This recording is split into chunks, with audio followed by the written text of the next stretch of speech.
రావడానికి కారణం ఏంటంటే నిన్నే నేను ఫోన్ చేశాను. నేను ఉదయం ఫోన్ చేసి ఎప్పుడు చూసినా ఈ పెద్ద ఊళ్ళో పెట్టుకున్నారు మీటింగ్లు, ఇప్పుడు వచ్చిన ఆ ఊర్లోనే రాకపోయిలో ఎక్కడో ఎక్కడో లేదా ఈ ఊర్లోనో నాయుడు రాలేదు అక్కడ ఊర్లో తప్పించి ఎక్కడికి తీసుకెళ్తున్నాను. అంటే రాత్రి నేను ఫోన్ చేసి అన్ని ఊరు తిప్పుతారు కదా, ఈ ఊరు ఎందుకు తీసుకెళ్ళేది, ఈరోజు ఈ ఊరు వస్తానని చెప్పాను.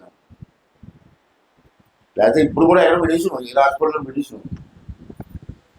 సరే ఏమైనా ఎందుకు వచ్చానంటే నేను మొన్న అడిగాను, నువ్వు అన్ని వచ్చిన డబ్బులు అంతా మీ ఇష్టంలో ఖర్చు పెట్టుకుంటున్నారు, ఈ ఊరికి ఏం చేశారని నేను అడిగాను. నేను ఏం చెప్పాడు, చెప్పబోదు నాకు ఇక్కడ చెప్పొద్దు, ఊరు వస్తాను చెప్పన్నాను. ఏమైనా సరే సరే ఎన్ని వద్దులండి, ఇందాక మాట్లాడినాడు ఎలక్షన్ దృష్టిలో పెట్టుకొని పనులు చేయకూడదు, మనకు అవకాశం వచ్చి చేయడం అయితే. ఇవాళ చూసాను కాగితాలు చిన్న ఉదాహరణ చెప్తాను మీకు. ఇవాళ పెన్షన్లు ఉన్నాయి. ఈ పెన్షన్లో ఇది రాష్ట్రం మొత్తం మీద ఎంతమందికి ఇస్తున్నాం తెలుసు మీకు? 62,07,573 మందికి ఇస్తున్నాం రాష్ట్రంలో. మన నర్సీపట్నంలో తీసుకుంటే నియోజకవర్గానికి 41,236 మందికి పెన్షన్ ఇస్తున్నాం మన నర్సీపట్నం నియోజకవర్గంలో. ఇప్పుడు మళ్ళీ ఈవేళ కొత్తగా స్పౌస్ పెన్షన్లు అని 28 మందికి వచ్చాయి. అలాగే మనం మాకారపాలెం మండలం తీసుకుంటే 9,894 మంది పెన్షన్దారులు ఉన్నారు. వీరికి 4,24,00,000 ఇస్తున్నాం ప్రతి నెల.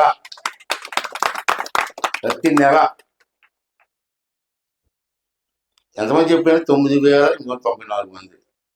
8,994 మంది తెలుగుదేశం పార్టీకి ఓట్లు వేస్తారా? లేదా? అది మనకు వద్దు. ఇంకా ఓట్ల కోసం మర్చిపోండి. మనం ఇవ్వడం ధర్మం అనుకున్నాం, ఇస్తున్నాం. తర్వాత చేస్తారో ఈరోజు తర్వాత సార్ వదిలేండి, దానికోసం ఇక్కడ మాట్లాడుకోవడం మంచిది కాదు. అలాగే మీ గండిపేట గ్రామం భీమబోనిపల్లి పంచాయతీ మొత్తం జనాభా 211 మంది ఈ ఊర్లో ఉన్నారు. దీంట్లో మగవాళ్ళు 113 మంది ఉన్నారు, ఆడవాళ్ళు 98 మంది ఉన్నారు, ఇల్లు 52 మంది ఉన్నారు, పెన్షన్లు 34 మందికి ఇస్తున్నారు ఇక్కడ ఈ ఊర్లో. సరే నేను అన్నాను, నేను ఎలాగా ఊర్లోకి వస్తున్నాను, ఎలక్షన్ గురించి మాట్లాడొద్దు, లేకపోతే ఎత్తారు పోతారు, అది చూడండి. ఈ ఊరికి ఎందుకు చెయ్యాలని వస్తున్నాను. నేను ఏం చెయ్యాలో ఆ ఊరు పెద్దలను అడిగి చెప్పని నాకు చెప్పాను. ఒక్క పంచాయతీకి అంటే ఈ ఊరు ఆ ఊరు కలిపి ఈ 2 సంవత్సరాల్లో 89 లక్షలు ఇచ్చాను. 89 లక్షలు. ఇంత డబ్బు ఒక పంచాయతీకి ఇస్తే ఇంకా అక్కడ ఉండిపోయింది ఇక్కడ ఉంది అంటే మీకు ప్లానింగ్ లేదు. ఇచ్చేవాడు ఉన్నాడు, చేసుకునేవాడు లేడు. అంటే నేను ఇందుకే ప్రత్యేక వచ్చాను, రాసిస్తాను కాగితాలు మీరు అడిగి కాదు. ఆ పెద్దలందరూ కూర్చొని ఏం కావాలో చెప్పాను అన్నారు. దాంట్లో ఇప్పుడు చెప్పావు, ఏం చెప్పావు? కొన్ని ముఖ్యమైన అడిగారు.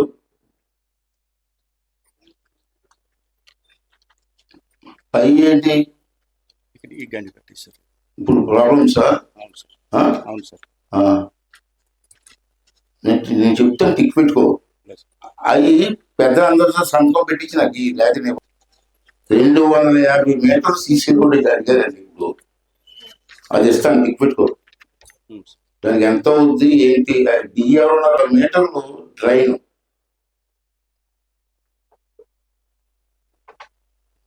ఈ రెండింటికి ఎంత అవుతుంది చెప్పు? 100 మీటర్లు సైడ్ వాల్ అంటే ఎక్కడికి? గుడి దగ్గర నుంచి ఇక్కడ వరకు సార్. సరే, నేను అప్పుడే ఆల్రెడీ చాలా ఊరికి శ్మశానాలు ఇచ్చాను. ఒక్కొక్క శ్మశానానికి 10 లక్షలు ఇస్తున్నాను. మీకు కూడా 10 లక్షలు ఇస్తాను. సైట్ చూడండి. నాయకుల సంతకాలతో పాటు ఊర్లో పెద్ద మనుషులు 10 మంది పెద్దవాళ్ళు ఉంటారు. వాళ్ళందరూ ఆమోదం తీసుకోవాలి ఈ సిస్టమ్. ఇక్కడ చాలా మంది ఊరు నుంచి వచ్చారు, అందరు నాయకులు వచ్చారు.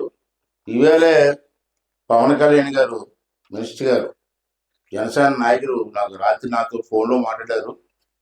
వారు ఏం చెప్పారంటే,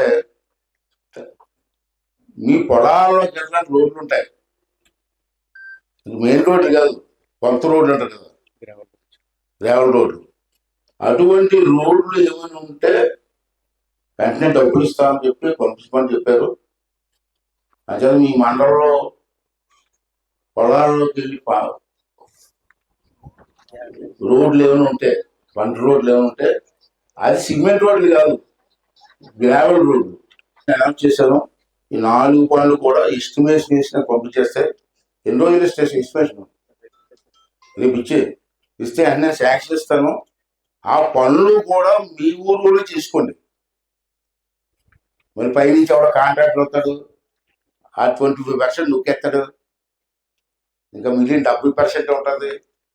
మళ్ళీ 2 సంవత్సరాలు రూట్ అంతా లేచిపోతుంది. అదే మీ ఊళ్ళో ఎవరైనా కుర్రోళ్ళు ఉన్నారు కదా, కుర్రోళ్ళు చేసుకోండి హ్యాపీగా, ఊరని బాగుపడుతుంది. అంటే మీ ఊరు ప్రత్యేకంగా రావడానికి కారణం ఏంటంటే, నేను ఈ ఊరికి 4 కార్యక్రమాలు చేసి ఇది చెయ్యాలని ఉద్దేశం రావడం జరిగింది. శ్మశానం కూడా మన ఎంఆర్ఓ గారు బస్సు ఎంత ఇస్తారన్నారు, చూస్తారు, ఇక్కడ చూస్తారు. దానికి నేను 10 లక్షలు ఇస్తాను. ఆ 10 లక్షలతోటి అది కూడా గ్రామస్తులు కట్టుకోండి.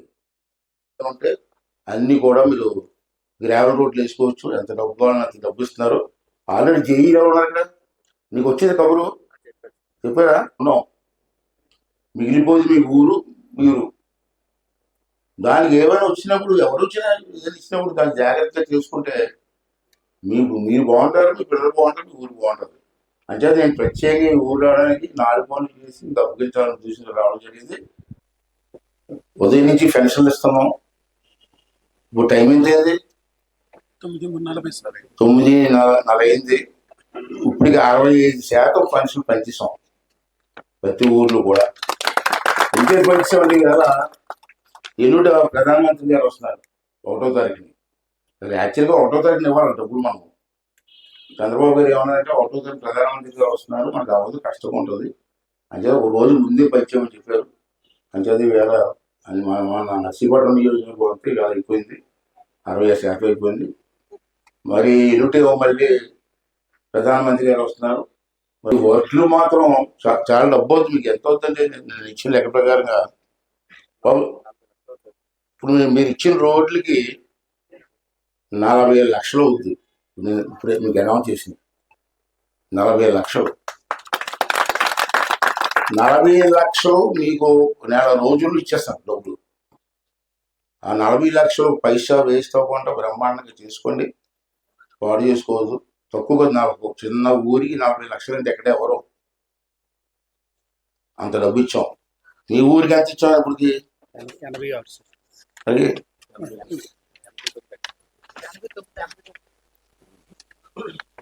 భీమవరం పంచాయతీలో ఇప్పుడు వరకు నేను ఇచ్చింది 88,70,000. 88,70,000 ఇచ్చారు ఇప్పుడు వరకు మొత్తం పంచాయతీకి మొత్తం. కానీ ఇప్పుడు మీ ఊరికే 40 లక్షలు ఇస్తున్నాను. అంటే ఆ డబ్బులు పాడు చేసుకోకుండా చక్కగా ప్రతి పైసా ఖర్చు పెట్టి వేసుకోండి. అందరూ కూడా ఆనందంగా ఉంటుంది. అందరి దయ వల్ల, ఆ భగవాన్ దయ వల్ల మా పెద్ద అబ్బాయి విజయ్ కూడా రాజశేఖర్ మెంబర్ ఇచ్చారు. చంద్రబాబు నాయుడు గారు నాకు ఎలాగా వయసు అయిపోతుంది, తప్పుకుంటాను సార్ అన్నాను. నేను అది బాబుని తీసుకురమ్మని చెప్పి ఇచ్చారు. మీ అందరి ఆశీస్సులు, మీ అబ్బాయి లాగా మీ అందరి తాలూ దీవులతో మంచి పోస్ట్ వచ్చింది ఢిల్లీలో. రాత్రి మీరు టీవీ కూడా చూసుంటారేమో. మొట్టమొదటిసారిగా పార్లమెంట్ లో మాట్లాడాడు, అల్లు బ్రహ్మాండంగా మాట్లాడాడు కుర్రాడు. నేను ఒకరి నుంచి లేకపోతున్నాను, ఎప్పుడైనా పార్లమెంట్ లో మాట్లాడాలా, నేను బ్రతికొండగా చూడాలని చెప్పి ఎంతో ఆశపడ్డాను. ఆ భగవంతు దేవాల కోరిక నాకు రాత్రి తీరిపోయింది. కానీ మీరు అందరూ ఆశీర్వాదం ఇచ్చారు. అందరికీ పేరు పేరున ధన్యవాదాలు తెలుపుకుంటూ, నన్ను ఎలా ప్రేమించారో నన్ను అలాగే ఆశీర్వదించారో మా కుటుంబ సభ్యులకి బాబు కూడా మీ ఆశీర్వాదం అని చెప్పి పరస్పరం అందరినీ కోరుకుంటూ సెలవు తీసుకుంటున్నాను. అలాగే ఇంకో శుభవార్త ఏంటంటే ఇంతకుముందు గ్రామాలకి ఏం డబ్బు కావాలంటే చూడండి, రోడ్లు వేయాలన్నా ఇవన్నీ అతను చేస్తాం మనం. కానీ వాళ్ళ అదృష్టం ఏంటంటే విజయ్కి రాజ్యసభ మెంబర్గా ప్రతి సంవత్సరం 6 కోట్లు వస్తుందండి.